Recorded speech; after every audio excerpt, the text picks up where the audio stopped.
I believe your purpose is not the thing you do. I believe your purpose is what happens in others when you do what you do.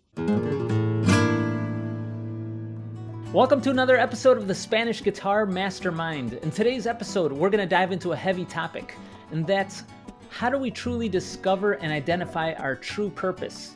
Now, while this episode is dedicated to my music community, all my aspiring guitarists and professional musicians alike, it's also very relevant to anyone in any industry, in any phase of your life. In fact, I challenge you to listen to the whole episode and afterwards, re-examine your purpose and ask yourself some new questions based on the topics that we're going to be talking about. So today's guest is Jade Simmons. Jade is an amazing artist that originally was using her artistry and devoting her life to being a classical concert pianist. Now, she was playing on some very impressive stages and having an amazing career, but it wasn't until she had some divine intervention that she realized that that wasn't the true purpose of her life. So flash forward to today, and now she's helping thousands of people really discover and identify what their purpose is and remix their lives. So welcome to the show, Jade. Hey, David, thank you for having me. Hey, Jade. Thank you for being here. I'm excited for the conversation. So before we start really quickly, I just wanted to tell my community about how I was introduced to you and your message. And the only reason I want to bring it up is because I've come to a point in my life where I don't believe in coincidences when they're too good to be true, or when everything just aligns too perfectly. So a few months back, my family and I were in Houston. We were at Lakewood Church, and you happened to be the guest speaker. And it was a surprise to me, so I was open-minded, waiting to hear what the message was going to be about. When I heard your message, I was just on the edge of my seat, paying full attention the whole time, because your message and your philosophy just aligned so much with what I've been going through the last few years, especially post-pandemic, asking myself a lot of questions about my purpose. Just that whole philosophy about breaking out of the purism of classical music and opening up the doors to different stages, to different people. I was just totally connected with your message. So after the service, I ran down, picked up your book, and said hello, got to meet you. And as we might talk about later, purpose makes you do bold things. And for me, starting this podcast was already bold enough, and I just barely started it in January. And right away, I went to ask you if would you like to be a guest on my show? And you were really gracious enough to already be very open-minded to it. That's how it all started. Yeah, well, thank you for having me. And I'm so glad to know that, that day had an effect. That was my first time ever performing or speaking at Lakewood. And I've been in Houston for quite a while. So same with you. I don't believe in coincidence. So, I always try to imagine that the reason I'm on whatever stage is to serve a purpose for whoever's in the room, whether I've had any previous connection with them or not. As you said earlier, I'm trained as a classical concert pianist. The only reason I came to Houston was to go to Rice University, has an incredible music school here called the Shepherd School of Music, which I had never heard of as a young musician starting out. I thought I'd always end up living in LA, Chicago, or New York. Houston, Texas wasn't even on the radar. And now my husband and I can't imagine being anywhere else. And, I think it's a really important distinction to make. You talk about how I thought my early career would be on these very big stages. And then I realized purpose was different. I want to make sure people understand right now, this is not the conversation of an artist who didn't get what she wanted or didn't get what she was going after, and then had to come up with some really nice euphemisms to make where she is sound good. So I was playing on the big stages. I've had the honor of playing at the White House. I was honored in a ceremony where I got to play at the US Supreme Court. I played with orchestra, recital, all the things I've wanted to do. And if I had continued in just that path, I have no doubt that I would be in even greater places and on even greater stages. But there's something that begins to happen that, if we're paying attention, lets you know, yeah, you could keep going in this direction, doing what you trained to do, doing what your parents paid a lot of money for you to do, what you went to all the fancy schools to do. Or you could also listen in again to what's happening around you and ask the weird, hard question of, might there be something more? Where should we start off? I think the best place to start off is if you can help us by identifying what, in short, what purpose is and what words are confused with it. In your book, you talk about a lot of people confuse it with passion and a few other words that are thrown into it, like destiny and your calling. Just to, answer your question in short, I believe that purpose is not the thing you do. And that's really hard for us artists to admit. It means that, David's purpose is not to play the guitar. It's not to host a podcast. My purpose is not to be a classical concert pianist. I believe your purpose is not the thing you do. I believe your purpose is what happens in others when you do what you do.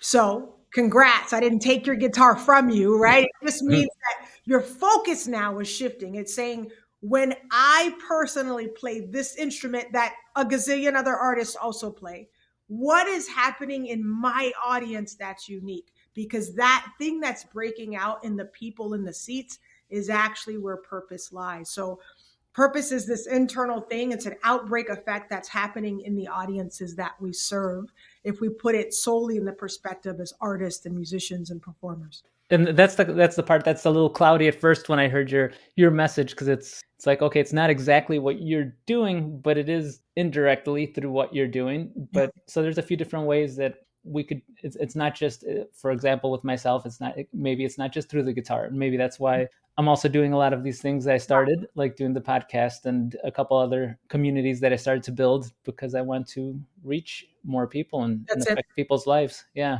Purpose is connected always to two things, I believe. Well, first of all, I'm a Christian. We probably have that in common if we were in church at the same place. So for me, I also believe there's higher purpose, right? That we were put here for a purpose, born with a purpose. And I feel like we get to live the rest of our life uncovering that purpose, not discovering, not having to go find what purpose is, but really looking at what's always been breaking out. And the reason I say it's not only tied to the guitar or to podcasting or to whatever instrument you play, whatever art you perform, it's because purpose likes to ride itself out in a variety of vehicles over your lifetime. That's why David has permission to not only play the guitar, but he also gets to do what he's doing right now. And so when you look at it, you now will start to find, I think multifaceted artists have an advantage here, because instead of people saying you're all over the place, what's actually happening is that you're allowing purpose to ride itself out in multiple vehicles. The way we end up not being scattered and flaky and all over the place is understanding what that through thread is. So if I'd had more time with David, we probably could dissect that there's a very specific thing that's happening in his audiences, whether he's playing the guitar or whether he's podcasting, whether he's in conversation with family and friends. There's a unique aspect that's breaking out. For me, what I realized is whether I was playing the piano or ministering or writing a book, there was a unique activation that was happening in my audiences, no matter how long I was on stage or what vehicle I was writing it out in. There was some through threads, right? Like the audience was saying things like, man, I feel like I can do anything now. That became a very common thing we were hearing. A lot of people were saying they now felt like they had the boldness or the courage or the audacity to do the wild thing they sort of had an inkling they were called to do, but they hadn't given themselves permission to do. So I know that my presence gives people permission. That's a part of my purpose. But the through thread was this activation that before I got there, people had been sitting on things, wondering about things, second guessing things. And after I left, they were ready to finally move on it. So that's even different for me as a professional speaker. I don't, even though it may be inspirational, it might be motivational. What it actually is activational. People do something differently after we encounter each other. So as we're looking over purpose, we're looking to see what happens when we enter the equation. And I think it's such a fun discovery. I always tell people to start with the people who know them best. What happens when we're in conversation together? With women a lot, I say, why do your friends come and tell you all their business? Right? Ask them why, and you'll start to hear some themes and purposes almost always connected to that theme. Something I find interesting about how you found your purpose is that you were actually living your dream, your passion. I mean, that's what you worked super hard to be a concert pianist. And like you said, if I failed to mention earlier, but you reached already some of the big stages that you were striving to. So I find it interesting that you were able to deviate from that, even though you are already living the end goal and like and still aspiring for more within that. Yeah. So I I mean, think that's the challenging part to deviate if you're already living in one of your dreams. yeah, I think the key word there is deviation. When we hear that word, it sounds like we did something we weren't supposed to do, right? Or we turned off of a path that we were supposed to be on and we took a detour or we deviated. But the truth is, what happened and what should happen is that we evolve into the largest version of ourselves possible. There's a version of me that can sit back and just play Mozart, Beethoven, and Chopin all day. There was also a broader version of me as a musician who could also play a little bit of jazz, a little bit of hip hop, create this. I have a love of rhythm and a love of hip hop and rhythmic music. And I started to blend those things together. I was also drawn to really rhythmic classical music. So Russian composers like Rachmaninoff and Prokofiev. And so even as a musician, there's a broader version of ourselves that we can be if we give ourselves permission. For me to operate outside of the classical music paradigm, which is a very strict, very traditionalist paradigm, even to begin speaking to my audiences, which was the first deviation, David. Going, oh, how did we say in the world of theater, across the footlights, breaking, what is it, the fourth wall, third Mhm. wall, fourth wall, right? Breaking that wall was a deviation. And other artists, this would have been 2008, 2009 is right when my career really started rolling as a very young classical artist. I started speaking to my audiences, and it was like, who is this woman? And I would get bookings just because I was talking, because other artists were coming out, playing their instrument, leaving, right? Not saying a word. Now it's commonplace. We see artists talk all the time, but I Mhm. promise you, back when I was just doing it, I was one of only a few. And then I started to mix genres just a little bit. That was a deviation. They were expecting Mozart and Beethoven, and I maybe do some pieces by some African American composers, mix these things in there. And then, even in the way that I was speaking, I used to only speak about who Mozart was, who Chopin was. And then I began to speak about myself, what I was imagining for the audience, what I was dreaming about the music, what I was experiencing, what I wanted them to experience. That brought in the inspiration. So over time, it's like I was peeling back these layers of myself and allowing them all to exist in one space. And I think as artists, we're so good at, putting ourselves in a bit of a silo and just working on the music. And then we figure we must only share the music. But there's so much of us that should be shared. So even before leave the whole field Mhm. of music, there's a lot more we can be doing as artists that I believe impact our audiences way more powerfully than if we limit ourselves simply to the notes on the page. I love that because I mean I think the main one of the main thing that differentiates us, especially like in a world like classical world or maybe even like some of the flamenco world that I come from as Yeah, well. There's a lot of like we were talking about when we met in person, some of that purism, and I mean that's great if somebody feels the call that's to want that's to stick to the standards and just uphold that tradition and do things how they were done, it. Mhm. but if you want to differentiate yourself, people come to see us as artists more than to just see the music. And saw somebody mention it online the other day. They said they come to see our expression over our technique. Mm, So and then like and then you're taking it a step further by saying, okay, let's talk a little bit more about ourselves and yeah, inject our personality and our stories into the audience to connect yeah. on a different level. I mean, I love that. That's a challenging part for a lot of us It artists can because be. we don't want to let that out or break that wall on the stage. And again, I think you said it best, right? I mean, there are some of us who will feel a strong call towards the traditional aspects, towards upholding a certain standard. I think you need that. What I hate to see though is when there are artists who are sensing there's something else, but they are holding themselves to a certain paradigm they no longer fit within. The wonderfully scary thing about purpose is as you begin to uncover the breakout effect you're having on the audiences you serve. By the way, I consider myself as serving my audience. You begin to get very curious about why people are really in the room. We talk about reading between the lines. For me as an artist, it's about really sensing between the lines. I know they bought a ticket to hear the Mozart, right? But what else might I give them that they don't even know they need? And if you think just in commercial terms, differentiation or product development or brand development, that's what those brands are figuring out. What is it that consumers don't even know they need yet that we can create for us to keep it authentic? It's not that we're finding a gimmick to hook people in. We're Hmm. saying, is there any more of myself that I'm comfortable sharing that might offer something to someone else? So it's not that we get up on stage and we're suddenly making it all about ourselves or just talking to hear our own voice. We're saying, you know what, there's something in what I've lived, there's something in what I've experienced that I believe if I offer this to my audience, they're going to get something from it as well. And I think the differentiation, purpose begins to differentiate you. That's what it desires to do. Because I believe, we serve a God that makes all things new.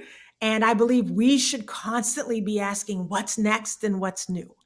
And for me as an artist, I couldn't have it any other way. I mean, today I make the bulk of my career as a professional speaker who brings a piano with her wherever you go. You got to see some of that at Lakewood, but I'm on stage normally for an hour creating this inspirational kind of arc that uses music to drive my points home. That is not what I went to school to do. Right.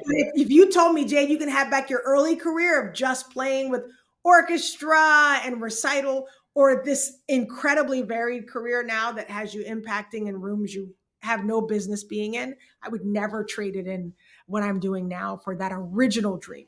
So I Yeah. believe we have an original dream, and then I think if we're brave enough, we get curious about what else is there that I might have limited because I ran with only the original. Yeah, I mean, that's amazing that you crafted that whole new path, and Oh yeah. especially that it just kind of happened by, I mean, by, like we said, by coincidence, or by because you started needing to take those little speaking By breaks. And circumstance. but you, Yeah. yeah, by circumstance, and Mhm. that's where another one where you could say, was that coincidence or was that Yeah. the divine intervention, you know? What is it like? Necessity is the mother of invention, right? Yeah. So, what David's referring to, and you see this in the book Purpose the Remix, I think I tell the story in there, but I started having these really inexplicable bouts of stage fright and memory slips. And I've been playing since I was a little girl. I didn't have a lot of that coming out of school. And it was like a sudden onset where I was fearful and had never been fearful before going on stage. And in order to get through those little bouts of fear, I would catch my breath by telling a story to the audience. That's what caused me to start talking to the audience. Now, if I in the moment, this did not feel like some divine intervention. This felt like an awful bout in my career that I would have paid a lot of Oh money yeah. to get rid of. I even went to a couple of music therapists and learned biofeedback, and I mean, I did all the things to get over this random bout of stage fright. And I started talking to the audience. I was doing it, I always joke, to catch my breath. What happened is I was fostering a real connection with the people in the room. I thought up until that point, my purpose was to play the piano to impress audiences. So 99% of my focus was on the notes that were coming out and whether or not I was playing perfectly. I really wasn't thinking much about the audience. Speaking to them caused me to have this connection. And then it made it feel like we were all just sort of gathering together, experiencing the music. That actually, just that connection is what I really believe took away the fright. Hmm. But in the midst of that, David, what happened was I became known for speaking to audiences, and my bookings skyrocketed because I was doing that.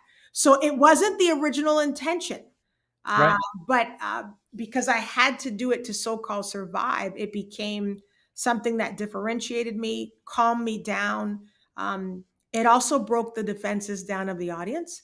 Hmm. And today I craft what I call, concert adventures, not recitals. And I don't plan out the concerts anymore. I have a bunch of music at my fingertips. I kind of decide what it feels like we need in the moment. I have, some pinpoints I'm going to hit. but I do a lot of improvisation, something I would have never done when I was in school as a classical artist. I put myself on the spot a lot. I bring people on stage who've never touched a piano to perform with me. We Oh, create nice. music on the spot based on their personal life story. We Yeah. create a piece of music and nobody knows how it's going to turn out. And it's always wonderful. It's always wonderful. Yeah, that's awesome. I love that. I love that reinvention of what people normally are used to seeing for a classical concert and just Yeah. totally flipping it around. Yeah. Um, I mean, the flip is everything. kind of related to that, there's a quote from your book that I had here that I love, it kind of made me think about if that's one of the reasons why I didn't continue to go down the deep path of Mm, traditional flamenco and the pure side that originally intended. When I got into it, I was like obsessed with it, and I'm like, I want to yeah. become like basically a Spaniard and be like somebody from down there and be a Yeah. clone from somebody. One of the quotes that you had in your book was that purpose explains why you're great at certain things but never master other things. Mm, And it kind of had me re-examine the whole fact of maybe I wasn't meant to achieve a level of mastery in flamenco and be like another clone from the south of Spain, and my purpose was in music. At least I don't know, there's yeah. so many deviations of this. I'm cloudy on the thing, so excuse me if I'm not It's okay. It's being okay. but I mean, through at least in this particular department, I'm like, okay, part of my mission, I feel like, was to explore a broader spectrum of the Spanish guitar, so I could offer it to introduce different styles and introduce it in different forms to people, so that people could discover this type of music that maybe weren't going to originally discover the music because they didn't want to hear the complete traditional or Mhm. pure version of it. Yeah, I mean, I can't speak to flamenco specifically, but I can speak to just the tradition of traditional music. There is such a sacred aura around it, which I think is beautiful. It's what attracted me to it. I still love mostly to listen to classical. Um, it's still the music I love to play the most. Hmm. Are there people whose Rachmaninoff is way better than mine? Definitely. Are there youngsters coming down the pipeline whose Chopin etudes are faster and cleaner? Yep, for sure. Am I ashamed of that? No. I think I used to be when I was trying to be that.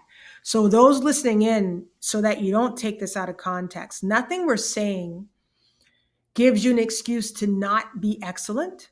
Nothing we're saying gives you an excuse to not try your hardest.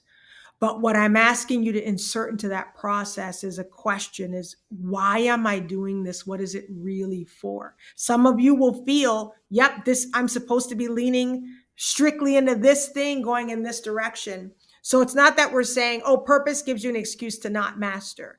But purpose does give you a lens to look back and go, put it this way, if I had done only what I had set out to do, and if I had mastery even at a higher level, you and I would probably never be talking.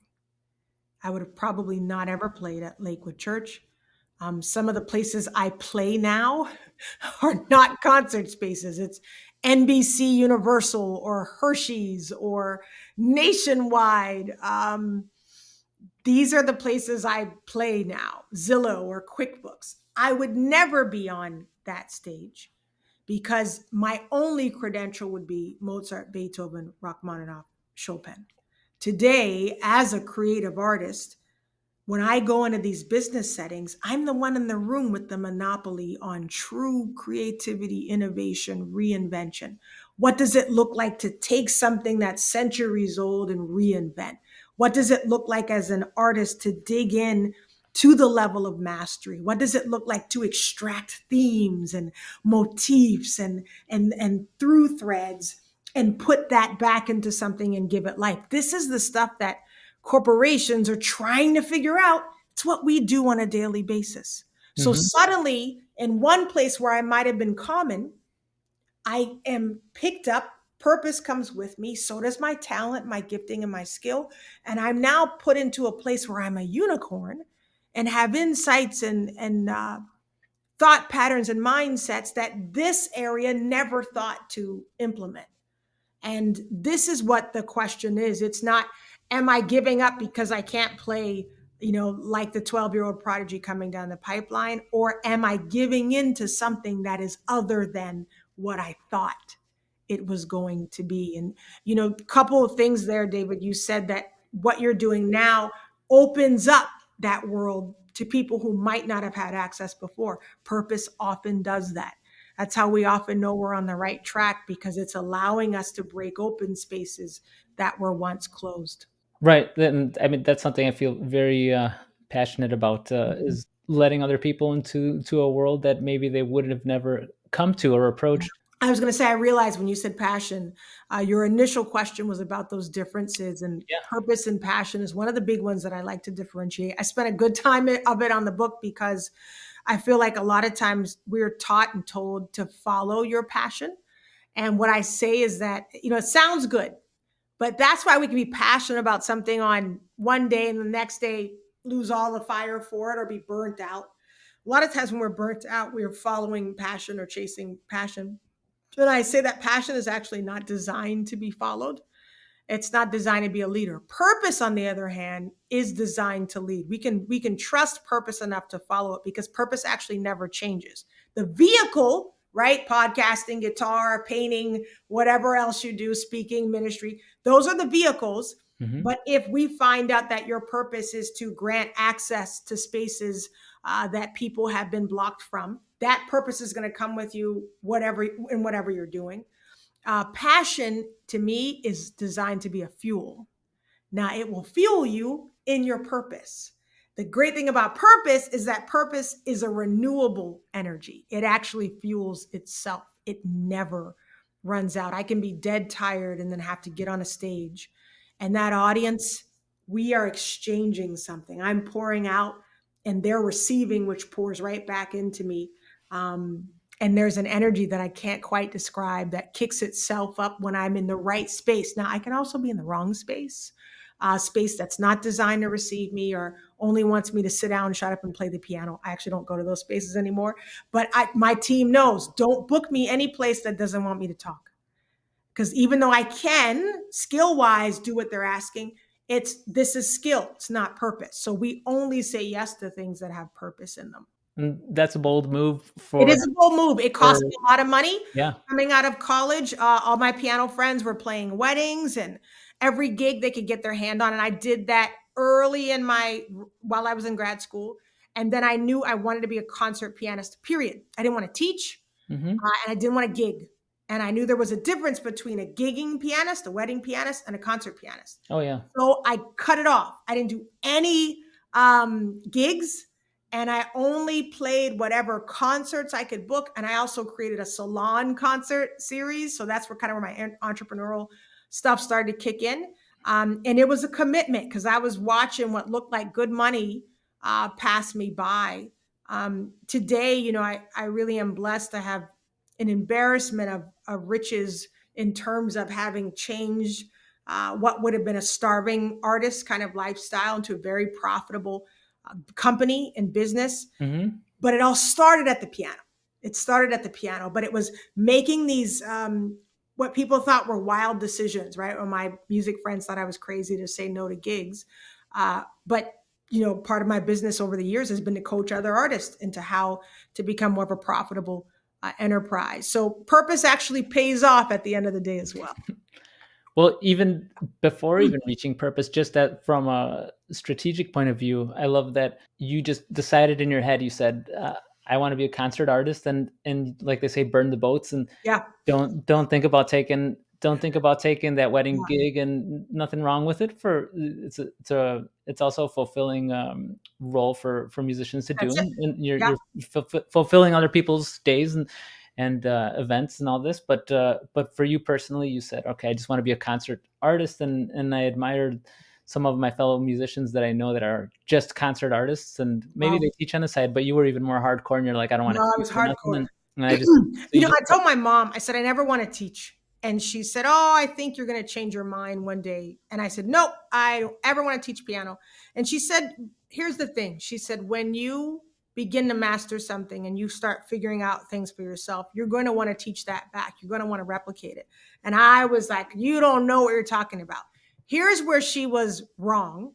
I did not ever teach piano. There were a few friends or master classes I would do as a concert pianist. I would go by the Mhm. university, do a master class. Where she was so wrong or so right is that probably the thing I love doing the most is teaching. It's just not piano.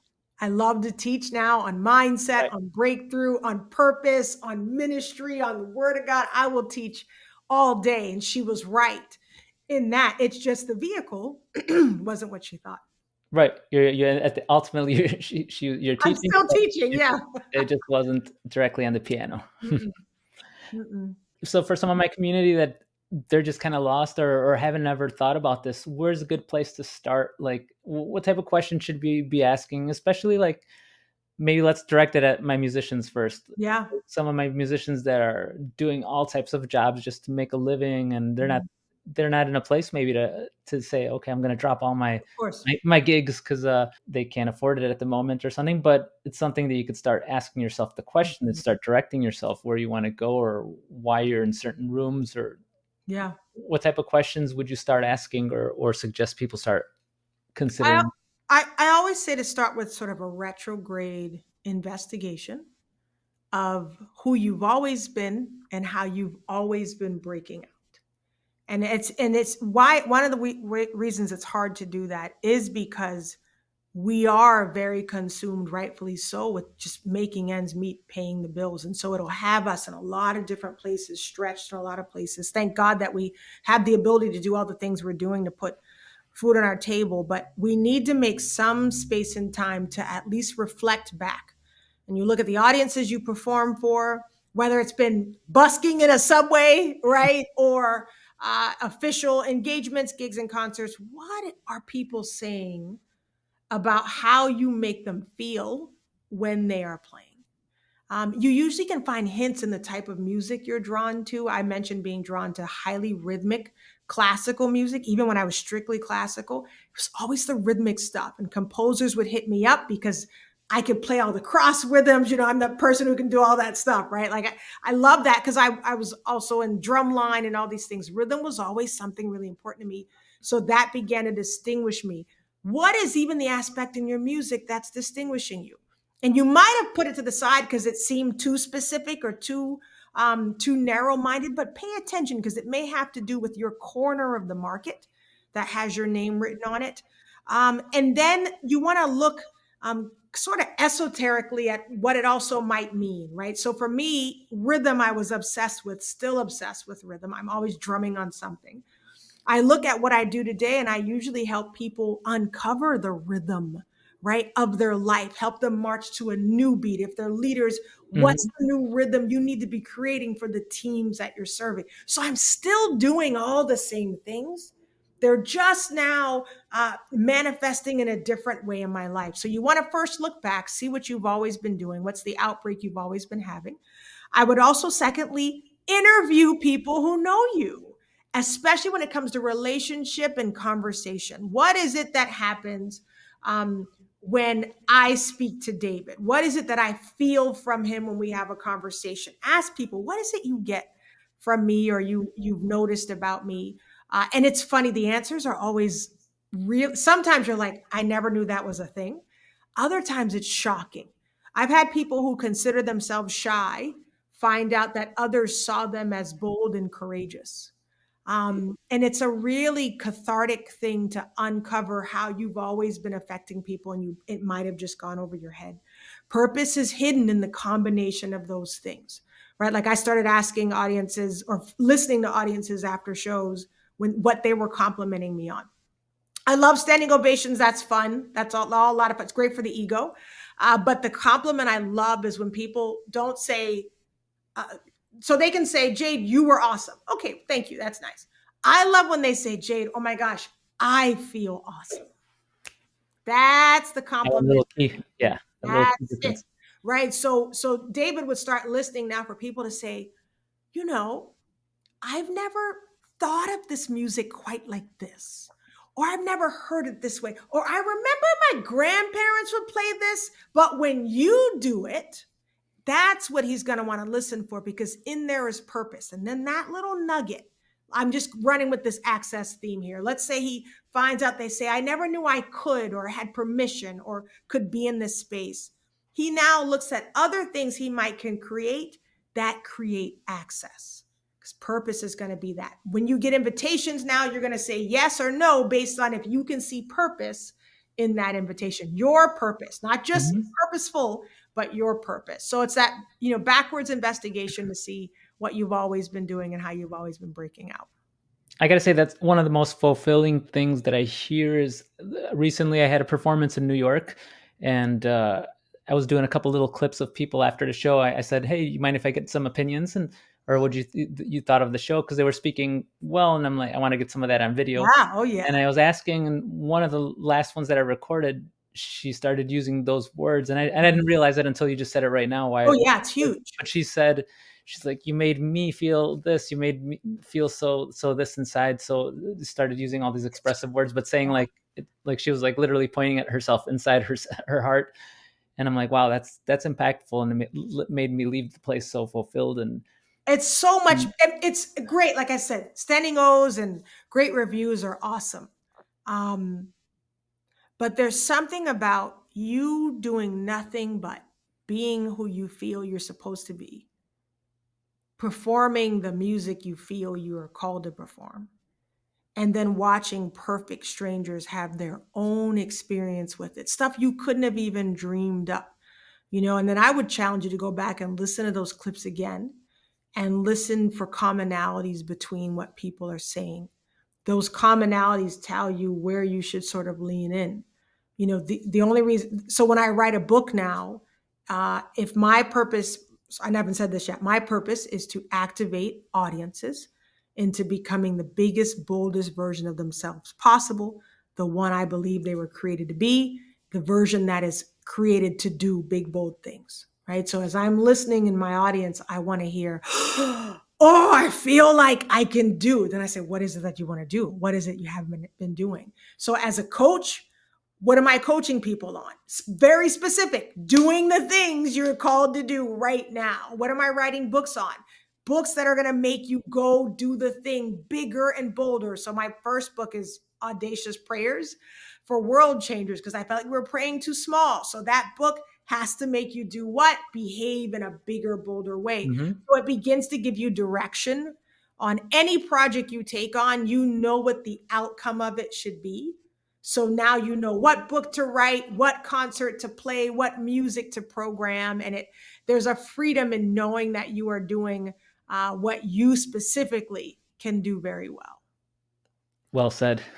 Thank you. Well, I don't want to take up too much more of your time. I know you have another appointment, That's okay. but I do plan on joining in one of your workshops. Oh, good. Or actually, I'm going to see if I could. By the time this plays, this next workshop will have already passed. But I know. Do you host these purpose-filled workshops? We'll be Often doing for more. We'll students, be or are doing.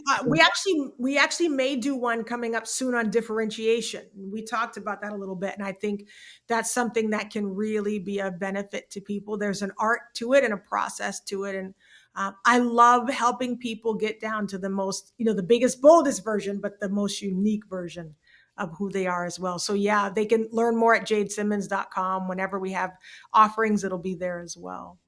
Yeah, sounds good. I'll make sure to post all the links to your website and Thank you. Instagram and any workshops you have coming up for anybody who's interested. So Yeah, thank you so much. Thank you for the conversation. It's great to be able to speak directly to artists. I don't always get to do so. So thank you for the opportunity.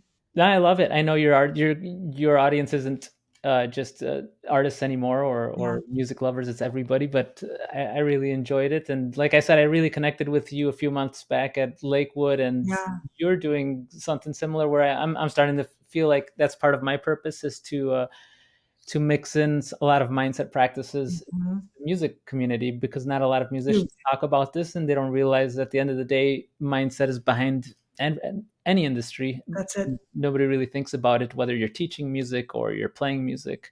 That's it. So I found a lot of inspiration in that, and I hope to kind of follow your path to a little degree and Yeah. with my own flavor and my own personality. So That's called the remix. I love in it.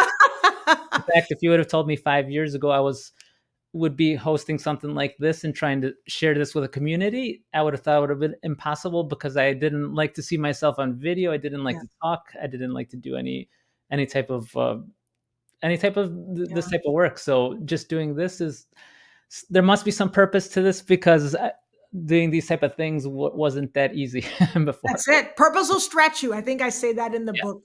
Purpose will stretch you, and you know it's purpose because it's not stuff you would have just thought up on your own, right? Usually, purpose will push you outside of preference, personality, preconceived notions, and then there you are. So, this is, it gets me so fired up to watch people uncover this. And what I call it, you're in the middle of the remix. And if we're brave enough, we get to have as many remixes as we want. So I'm Yeah. excited for you and excited for your listeners Thanks. as well.